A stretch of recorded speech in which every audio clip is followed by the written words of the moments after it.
Pagi ini kita akan mungkin untuk pertama kalinya di negeri ini dibahas dan didiskusikan suatu konsep tentang bertani secara Islam, Islamic Agriculture. Ketika saya mulai perkenalkan ini, banyak yang memprotes, seolah-olah latah kok sampai bertani pun harus disyariahkan, harus beri nama Islam. Apa selama ini pertanian selama ini belum secara Islam gitu. Nanti Bapak Ibu sendiri yang menilai apakah selama ini kita sudah bertani secara Islam. Tapi yang nyebut Islamic Agriculture atau Islamic Farming ini, yang mulai mengakui bahwa ada cara berbeda dalam bertani, ini malah sebenarnya bukan dari kalangan Muslim. Kalangan non-Muslim mengakui bahwa orang Islam lah yang membawa revolusi pertanian. Di Kanada itu ada Profesor Watson namanya. Profesor Watson itu sekarang sudah sangat tua. Tahun 80-an Profesor Watson inilah yang melakukan penelitian. Dia adalah profesor sejarah ekonomi. Dia yang melakukan penelitian revolusi pertanian sepanjang abad ke-8 Masehi sampai abad ke-12 Masehi. Jadi abad ke-2 Hijriah sampai abad ke-6 Hijriah. Dia kemudian menuliskan bahwa yang melakukan revolusi pertanian di dunia itu adalah dari dunia Islam. Dan itu kemudian dikuatkan juga dengan suatu tulisan yang panjang lebar yang menjelaskan mengapa revolusi pertanian itu terjadi di dunia Islam. Misalnya, sebelum Islam masuk menguasai wilayah luas, daerah-daerah itu dikuasai oleh Romawi. Nah, daerah yang dikuasai Romawi itu biasanya lahannya hanya berproduksi setahun sekali atau bahkan 2 kali, setahun sekali dalam 2 tahun. Karena pajak tanah yang sangat tinggi, menghasilkan maupun enggak menghasilkan, orang Romawi yang di dalam wilayah Romawi lebih suka meninggalkan lahannya nganggur dan lari ke hutan-hutan supaya enggak kena pajak tanah. Nah, ketika Islam masuk, tanah itu enggak dipajaki. Bukan tanah yang tidak dipajaki, tapi ada zakat tapi atas hasil. Jadi bedanya di situ. Ketika ada perubahan dalam struktur negara mengambil uang, yaitu zakat yang hanya pada tanah yang menghasilkan, maka orang rajin memanfaatkan itu. Terus kemudian yang menjadi dorongan lagi adalah sistem Islam yang mengatur bahwa tanah itu kalau tanah gersang dimakmurkan itu menjadi pemiliknya yang memakmurkan. Itu mendorong orang-orang untuk memakmurkan lahan. Nanti kalau sampai 3 tahun nggak dimakmurkan, sudah kembali lagi ke negara. Jadi orang harus memakmurkan lahan. Nah, terus kemudian ditambah lagi dengan undang-undang syariat tentang waris. Ya, jadi ketika tanah sudah dimakmurkan, boleh diwariskan kepada ahli waris. Mendorong lagi orang untuk memakmurkan lahan semaksimal mungkin supaya diwariskan gitu. Nah, dengan itulah rangkaian itulah kemudian orang melakukan pemakmuran lahan secara besar-besaran. Dari yang tadinya hanya panen setahun sekali atau panen 2 tahun sekali, berubah menjadi panenan itu 4 kali setahun. Gitu. Nah, itulah revolusi pertanian yang dirintis oleh dunia. Jadi dunia luar mengakui ini bahwa ada konsep revolusi pertanian yang dilakukan oleh Islam. Bahkan yang di abad-abad terakhir ini, di tahun-tahun terakhir ini, yang dalami cara bertani secara Islam ini malah bukan dari kalangan Muslim. Kerajaan Inggris melalui yayasannya Pangeran Philip, dia menugasi para pakar Islam untuk menggali cara bertani di masa Islam. Dan itu sudah dibukukan dan diajarkan di daerah Afrika di bawah Sahara.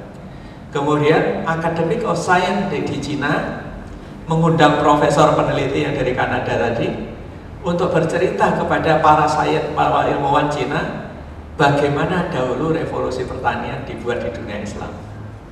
Jadi sekarang itu dunia lagi melotori. Kenapa? Karena dunia sekarang lagi mencari format yang sekarang belum ketemu formatnya, yang dia sebut misalnya permaculture, holistic agriculture, segala macam. Monggo Pak Mahdi, tamu jawab kita, silakan. Jadi ada segala macam permaculture, holistic culture, dynamic agriculture segala macam belum ketemu formatnya. Nah, yang punya format yang sesungguhnya adalah dunia Islam. Bahkan sudah dibukukan, juga dibukukan dengan kitab yang sering saya ulas itu. Kitab Al-Filaha itu ditulis oleh Ibnu Awam abad ke-12. Tapi di kalangan ulama punya tradisi begini. Ulama itu ada tradisi dengan istilah memulai dari yang diakhiri. Jadi ulama-ulama sebelumnya bekerja sampai mana, kemudian dilanjutkan. Sehingga ilmu itu terakumulasi dengan sangat indah. Nah, sehingga kitab Al-Filaha itu sebenarnya bukan hanya karya Ibnu Awam. Dia mengutip dari ulama-ulama sebelumnya sepanjang 4 abad. Bayangkan, jadi abad sebelumnya ada ini ada belasan ulama, terus kemudian dirangkum di Ibnu Awam. Kenapa setelah Ibnu Awam menulis merangkum kitab ini nggak dilanjutkan? Karena kemudianlah masuk terjadinya perang 100 tahun itu.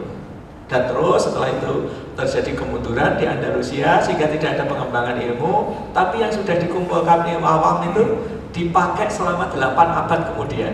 Jadi mulai dari abad 12 sampai abad ke-19 kitabnya Ibnu Awam itu dipakai untuk bertani orang Spanyol. Makanya ketika Islam terusir dari Spanyol, banyak sekali buku-buku, kitab-kitab yang dihancurkan. Kitab-kitab fikih, kitab ini. Kitab pertanian ini tidak dihancurkan. Kenapa? Karena mereka butuh kitab ini. Dan kitab itu digunakan tetap dalam bahasa aslinya, bahasa Arab sampai abad ke-19. Baru di awal abad 19 tahun 1800-an kitab itu diterjemahkan ke dalam bahasa Spanyol dan juga bahasa Perancis sekitar setengah abad kemudian. Setelah itu berhenti. Kenapa berhenti? Masuklah era industrialisasi. Ketika masuk era industrialisasi akhir abad 19, abad 20 dan seterusnya, maka orang menggunakan teknologi yang ternyata sekarang disesali di teknologi pertanian, khususnya pupuk dan sebagainya. Silakan Pak Fahmi, ini tamu jawab kita. Monggo Pak, kalau di sana nggak kelihatan, bahkan di samping saya atau di sini bisa supaya kelihatan. Nah, jadi itu sejarahnya Pak, mengapa sekarang kita perlu perlu perkenalkan kembali konsep bertani secara Islam ini. Karena kalau kita tidak lakukan, pertama kita sudah tahu seperti apa yang sekarang terjadi, Pak. Kalau ketika kita nggak melakukan ini dengan baik, apa jadinya? Pertanian kita menjadi diurusi orang lain, dan ketika orang lain mengurusi pertanian kita, yang terjadi adalah musibah bagi umat ini secara keseluruhan. Yang pernah atau yang sering saya ulas, misalnya kalau makan protein dari tanaman-tanaman kedelai, misalnya kita makan protein berbasis GMO yang kemudian berbahaya bagi kita dalam kesehatan secara jangka panjang. Kalau yang kita makan protein daging kita khawatir daging binatang jalalah, yaitu binatang tadinya halal kayak sapi, domba, tetapi dikasih makan makanan yang najis. Saya sudah surati MUI untuk ini karena saya usulkan begini, kalau memeriksa sertifikasi halal di rumah potong hewan, jangan berhenti di rumah potong hewan ya, mundur 40 hari sebelum itu. Karena kalau misalnya sapi dikasih makan, nah ini saya tadi kepada teman-teman saya tunjukkan majalah peternakan Tropos namanya, di mana setiap saat terbit selalu ada iklan pakan ternak, protein ternak yang berupa tepung darah. Nah, mereka nggak merasa berdosa melakukan ini. Kenapa? Karena dianggap pertanian ini bukan urusan halal-halal, gitu ya. Karena kita tidak mengelola ini dengan cara Islam, jadi nggak ada rasa bersalah, gitu. Sama ketika rokok belum dibahas dulu halal-haramnya rokok, itu orang ngerokokin aja kan itu. Begitu ulama bahas, oh ternyata merokok itu merusak tubuh dan kemudian diharamkan, baru orang membatasi kan gitu ya. Nah, tanah yang dipupuk dengan pupuk kimia itu seperti orang yang merokok, ketagihan rokok. Sapi yang dikasih makan jalalah tadi, tepung darah segala macam, seperti orang yang merokok. Tubuhnya menjadi rontok, seperti mobil panter dikasih bensin, itu rontok dia. Ini menimbulkan berbagai penyakit dan dimakan manusia pun tidak boleh kecuali dikasih waktu 40 hari untuk makan kembali. Nah, ini semua hanya terjadi kalau kita bertani dengan cara Islam. Ada panduan yang melakukannya itu. Gitu. Nah, sehingga kita ditampakkan di sekitar kita itu kerusakan-kerusakan supaya kita kembali ke apa? Kembali ke petunjuknya. Nah, sekarang pertanyaannya adalah, apakah Islam memberikan petunjuk untuk kita bertani? Hampir semua kita pasti setuju, ya. Kita pasti kasih petunjuk. Nggak mungkin kita nggak dikasih petunjuk. Lalu kita bangun tidur aja, dari saat pagi bangun tidur kita sudah diajari apa yang harus kita lakukan. Nanti masuk kamar mandi, keluar kamar mandi, berangkat ke kantor, sampai pulang, sampai tidur lagi. Di situ semua ada petunjuknya. Masa kita ngurusi urusan yang sangat besar nggak dikasih petunjuk? Kan gitu. Nah, karakter petunjuk Al-Quran itu adalah detail, hudalinas wabayina, dan penjelasannya. Jadi karakternya itu detail. Jadi bukan petunjuk umum. Petunjuk umumnya ada arah tapi detail, sampai sedetail-detailnya. Nanti kita buktikan bahwa petunjuk Al-Quran untuk bertani ini amat sangat detail gitu. Dan kita di daerah melakukan ini, kenapa? Karena di surat Hud itu dijelaskan tugas manusia. Tugas manusia adalah beribadah kepadanya dengan tidak menyekutukannya. Kemudian tugas berikutnya adalah dijadikan kamu dari tanah, dijadikan kamu pemakmurnya. Bayangkan, tugas untuk menyembah kepadanya dengan tidak menyekutukannya, ada petunjuknya yang sangat detail, bentuk-bentuk ibadah yang sangat detail.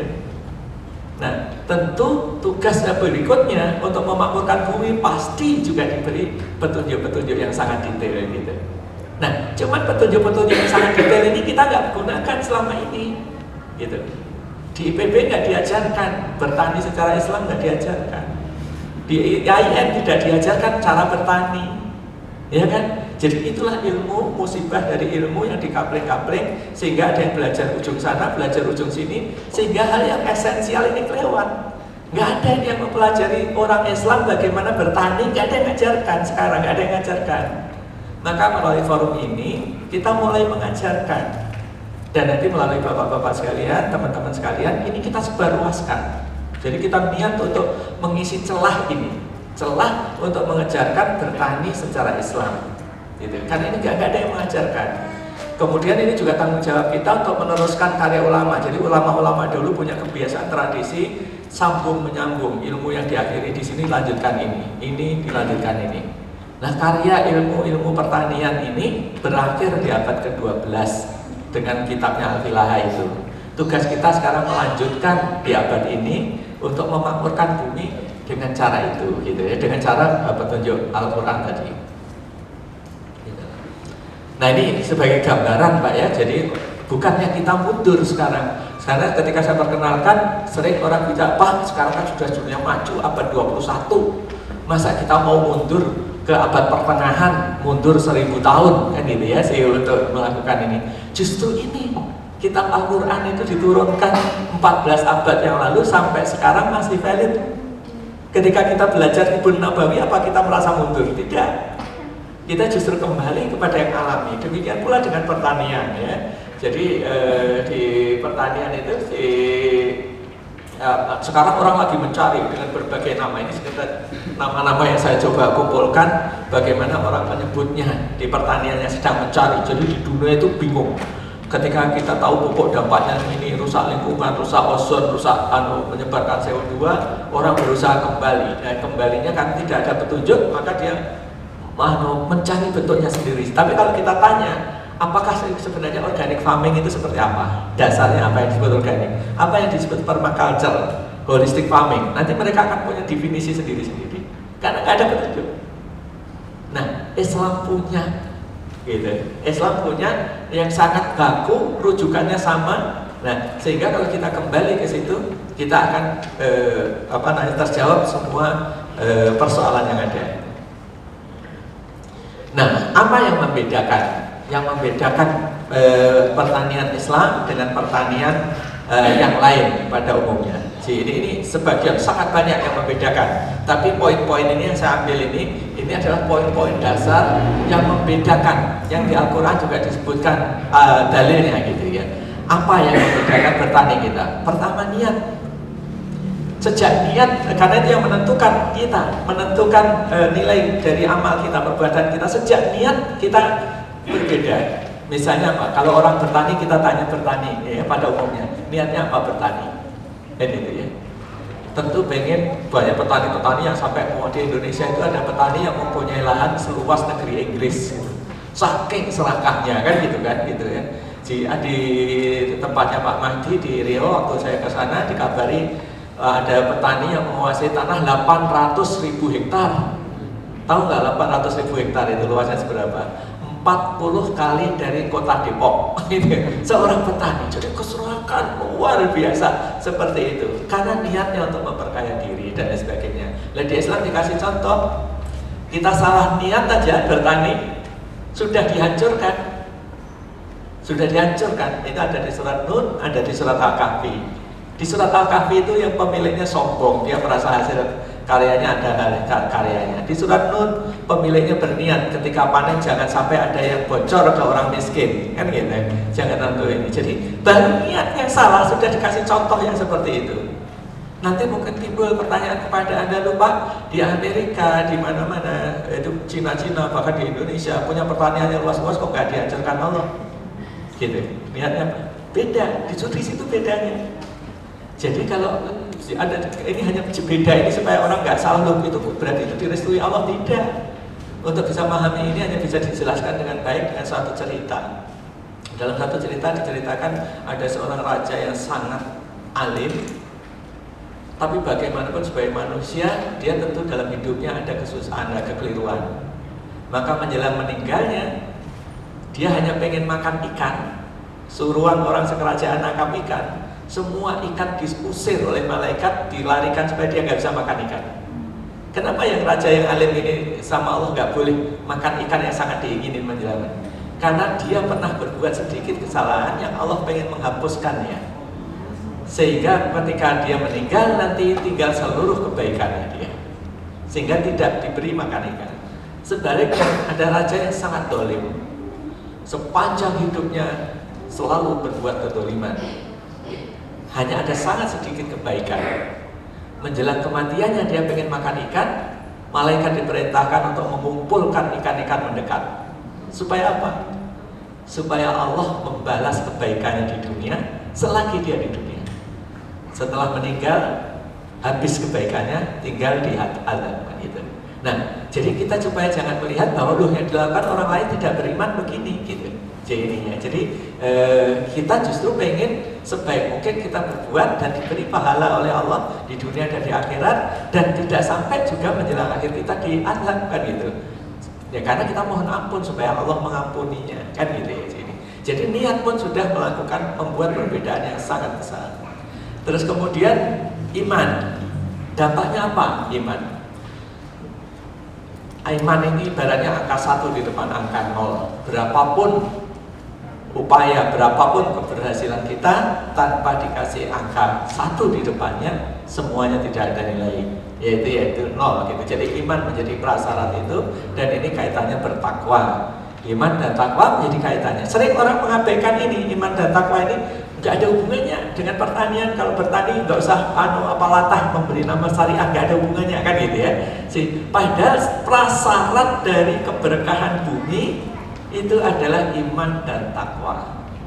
Ibnu Katsir ketika menjelaskan, kadang kita itu sering bayangkan yang rumit-rumit. Misalnya di surat 7 ayat 96, jika sekiranya penduduk negeri beriman dan bertakwa, pasti aku bukakan pintu berkah dari langit dan dari bumi.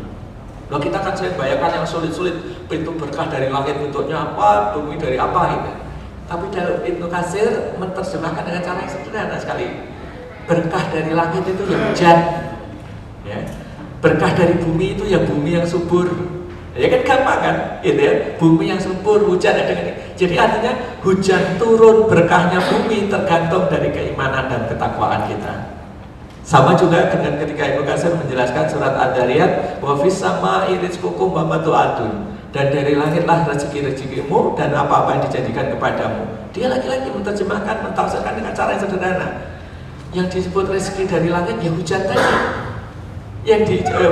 Apa yang dijanjikan kepadamu nanti kalau kamu meninggal dijanjikan surga kan gitu. Ya, seperti itu. Nah, dengan cara seperti itu kita mudah memahami bahwa ayat-ayat yang disebutkan keberkahan di langit, keberkahan di bumi itu adalah terkait langsung dengan bertani kita. Dan itu terkait juga dengan hadis-hadis panjang tentang di akhir zaman, ketika keadilan sudah ditegakkan, ketika Dajjal sudah terbunuh dan lain sebagainya, bumi mengeluarkan berkahnya seberkah-berkahnya, langit menurunkan keberkahan hujannya dengan seberkah-berkahnya dan lain sebagainya. Itu semua sejalan gitu. Takwa, iman, takwa itu prasyarat. Bahkan sekarang hari ini kurang dari sepekan menuju Ramadan, ada ayat yang selalu dibaca sebelum Ramadan apa? Kutiba alaikumus syiyam itu sama bulan Ramadan adalah bulan turunnya Quran, wa huda linnas wa bayyinatin minal huda wal furqan. Kalau saya tes itu, kenapa Al-Quran diturunkan di bulan Ramadan? Ini sering sekali dibaca ya benar-benar, tapi sangat sedikit orang yang memahami hakikatnya. Mengapa hikmahnya Al-Quran diturunkan di bulan Ramadan? Terkait dengan ketakwaan tadi, karena Al-Quran huda linnas wa bayyinatin minal huda wal furqan. Al-Quran adalah dzalikal kitabul la raiba fihi hudal lil muttaqin. Al-Quran adalah petunjuk bagi orang bertakwa. Jadi yang bisa menerima petunjuk siapa? Orang bertakwa. Di bulan Ramadan apa yang kita ingin dicapai? La'allakum tattaqun. Jadi orang yang berpuasa diharapkan mencapai derajat takwa. Kalau dia mencapai derajat takwa, diberi diturunkan Al-Quran, masuk menjadi petunjuk. Kita semua baca Pak Al-Quran, tapi bagi manusia kebanyakan dia membaca Al-Quran hanya sampai paham. Hudal linnas, bayanul linnas, ada bayanul linnas, wa huda wa mau'izatul lil muttaqin. Lagi-lagi, bagi kebanyakan manusia membaca Al-Quran paham, tapi dia tidak menjadi petunjuk. Karena yang menjadi petunjuk adalah ada bayanul linnas wa huda wa mau'izatul lil muttaqin. Lagi-lagi orang bertakwa tadi. Gitu. Jadi syarat memahami Al-Quran untuk menjadi petunjuk, menjadi huda, itu adalah bertakwa tadi. Nah, kalau sekarang kita baca Al-Quran, kok kita bertani jauh dari Al-Quran, berpolitik dari jauh dari Al-Quran, berekonomi jauh dari Al-Quran? Karena Al-Quran baru kita baca, baru paling banter kita pahami, belum dia menjadi petunjuk. Nah, disitulah petunjuk itu berlaku. Dan sangat banyak sifat-sifat lain. Jadi materi ini saya susun seperti yang di brosur itu. Saya bahas 3 hari, 3 jam cukup. Bapak-bapak akan paham secara umum. Untuk paham lebih detail perlu 3 hari. Untuk paham sampai latihannya perlu 3 bulan. Itulah yang kita sebut madrasah al-filahah. Jadi madrasah al-filahah itu kayak yang pagi ini eksekutif summary-nya istilahnya. Itu 3 jam cukup. Bapak dalam 3 jam ini kita diskusi, insya Allah akan paham kurang lebih bertani secara Islam seperti apa gitu ya. Tapi kalau untuk mendalaminya perlu baca detail ayat-ayatnya, perlu bahas detail, itu perlu 3 hari gitu. Nanti kalau perlu sekaligus melatih skillnya, prakteknya itu 3 bulan yang itu yang kita adakan di Jembel itu. Jadi kalau yang ini nanti saya lompat-lompat, mohon maaf ini karena materi 3 hari saya skip gitu ya, untuk supaya kita paham gitu ya ini. Saya nggak semuanya saya jelaskan ini. Terus kemudian juga, nah sekarang apa pentingnya bertani? Kita bertani. Bertani di surat Hud dijelaskan tugas kita itu tadi menyembah kepada Allah dengan tidak menyekutukannya, dijadikan dari tanah dan dijadikan kita pemakmurnya. Nah, dijadikan kita pemakmurnya inilah yang secara langsung menugaskan kita untuk memakmurkan bumi. Memakmurkan bumi yang paling konkret apa ya? Tadi mengolah bumi supaya dia tidak gersang. Nah, terus kemudian yang juga ada istilah ketika suatu saat Rasulullah SAW melihat orang meninggal lagi diiring itu, Rasulullah berkomentar ada 2 kemungkinan yang disebut al-mustarih dan al-mustarah. Al-mustarah dan al-mustarih, al-mustarah. Terus sahabat bertanya, ya Rasulullah, apa maksudnya al-mustarih, apa maksudnya al-mustarah? Ya dijelaskan, kalau dia orang baik selama hidupnya memakmurkan bumi, maka ini kesempatan dia beristirahat. Jadi kesempatan dia beristirahat dari memakmurkan bumi itu. Lah al-mustarah apa? Kalau dia jahat, kalau dia tidak berbuat kebaikan di muka bumi, maka dengan meninggalkan dia, bumi yang beristirahat dari kedolimannya dia. Itu ya, jadi ada 2 kategori itu. Pertanyaannya adalah, kita ingin jadi al-mustarah atau al-mustarah? Jadi kita ingin ketika meninggal kita yang beristirahat atau bumi yang beristirahat dari kedoliman kita? Mungkin kita jawab, Pak, saya nggak mendolimi bumi, tapi saya juga belum bisa memakmurkan. Posisi saya di tengah-tengah gitu kan gitu. Nggak bisa di tengah-tengah. Karena kalau kita nggak berbuat, setiap hari kita makan apa? Setiap hari kita memakan hasil yang ada di bumi, ya kan? Ketika kita makan hasil yang di bumi, yang kita makan apa? Tanaman. Tanaman mengambil unsur hara dari tanah, ya kan? Artinya untuk hidup kita mengorbankan sekian banyak tanaman, gitu. Nah, artinya kita harus berperan untuk memakmurkan. Kita nggak bisa berbuat netral di sini. Kita kalau nggak bekerja memakmurkan bumi, berarti kita bekerja menghabiskan bumi tadi, mengelola itu. Maka diperintahkan di surat Toha ayat kalau nggak salah ayat 53 ada perintah kulu war'au an'amakum. Jadi ada perintah, kita diperintahkan makan. Tapi setelah diperintahkan makan, kita diperintahkan menggembala. Apa sebenarnya? Apa hubungannya perintah makan dan perintah menggembala? Kalau kita nggak melaksanakan makan, diri kita yang nggak survive. Maka Allah perintahkan kita makan supaya fungsi kita sebagai khalifah jalan, fungsi makmur jalan. Tapi kalau kita hanya makan, tidak dilanjutkan pekerjaan berikutnya, mereplenish, mengisi ulang yang ada di kita makan di bumi, maka bumi makin lama makin kering. Maka kita setelah makan, kita diperintahkan war'au an'amakum, gembalakan ternakmu. Karena menggembala ternak itu ada bagian dari cara Allah mengisi kembali apa yang kita ambil di bumi. Maka ada beberapa perintah di misalnya menggembala ini di surat An-Nahl ada, di surat Toha ada. Jadi kalau di surat Toha bunyinya tegas, itu kalimat perintah war'au an'amakum, gembalakan ternakmu, gitu ya. Jadi ada hal semacam ini gitu. Nah, secara keseluruhan di Al-Quran itu ada 40-an ayat yang nggak mungkin saya bahas satu persatu. 40-an ayat yang dibahas Al-Quran tentang pertanian dan peternakan.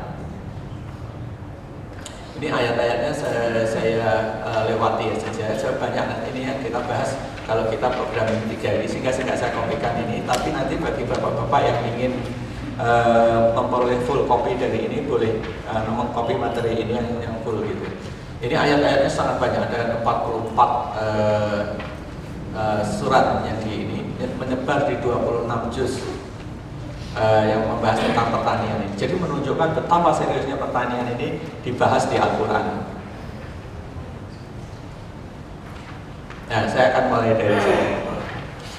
Mudah-mudahan ada yang termasuk dikopikan gitu. Bertani dalam bahasa Arab disebut falaha, ya falaha. Itu kalau yang kita dengar setiap hari, setiap adzan adalah falah. Jadi falah yang kita falah. Itu kalau dalam bahasa Al-Quran, bahasa Arab yang dipakai Al-Quran, suku kata yang dipakai sama, mempunyai kesamaan ruh jiwa. Gitu. Misalnya falaha bertani, suku katanya adalah fa lam ha. Itu sama dengan falah yang dipakai untuk kalau kita mendengar suara adzan, itu kesuksesan dan keberhasilan. Mempunyai suku kata yang sama, dia mempunyai ruh yang sama. Ruhnya apa? Sukses itu seperti bertani. Itu perlu mulai menanam, merawat, terus kemudian dengan teratur dan seterusnya, dan nanti sampai dia keberhasilan. Jadi sukses itu bahasa Jawanya tidak datang ujuk-ujuk gitu ya, tidak datang tiba-tiba sukses, tidak gitu ya. Sukses itu perlu dibangun, perlu ditanam dan seterusnya. Nah, petani seperti itu. Jadi petani itu tidak langsung berhasil, semua petani tahu. Jadi perlu mengolah lahan, perlu menanam dan lain sebagainya. Nah, ini saya perkenalkan bertani ya secara umum. Nah, ini supaya nanti kita tahu bagaimana konteks penerapannya gitu ya, si konteks penerapannya. Jadi kita nyebutnya adalah 7P gitu ya. 7P itu adalah bertani itu mulai perencanaan. Jadi kita melakukan persiapan, penanaman, perlindungan, produksi dan pasar. Kenapa petani sekarang konotasinya selalu kaum yang lemah? Ketika panen dia pasarnya jatuh, ketika harga tinggi dia tidak panen gitu. Karena dia tidak membuat perencanaan ya. Nah, perencanaan untuk mudahnya kita buat circle itu adalah supaya mulai dari manapun itu urutannya. Jadi dia mulai dari pasar bisa, mulai dari perencanaan bisa gitu ya, mulai perencanaan bisa. Nah, karena nanti ujungnya juga pasar kan gitu. Jadi ujung dari apa yang kita lakukan itu adalah pasar.